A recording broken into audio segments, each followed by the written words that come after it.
আজকাল কি যে উল্টোপাল্টা বায়না শিখেছে ও।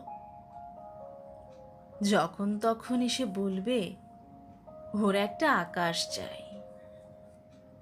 আর আমিও বোকার মতো সব কাজ ফেলে ওর চোখের মাপের আকাশ খুঁজতে থাকি। শুধু কি তাই, তাতেও আবার ওর আপত্তি। এটাতে বলে মেঘ ভর্তি, তো ওটাতে একঘেয়ে আলো। গোধূলি আকাশ দেখলে ও আবার লজ্জায় মরে যায়। আমার হয়েছে জ্বালা। মেঘ থাকবে না, রোদ থাকবে না, এমন একটা আকাশ আমি কোত্থেকে খুঁজে আনবো?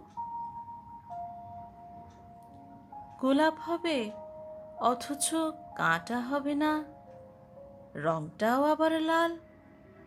এমন আবার হয় নাকি? একটা কথা আমি কিছুতেই বুঝতে পারি না। ভালোবাসা বুকে এসে বসলেই মানুষ কেন পাখি হতে চায়?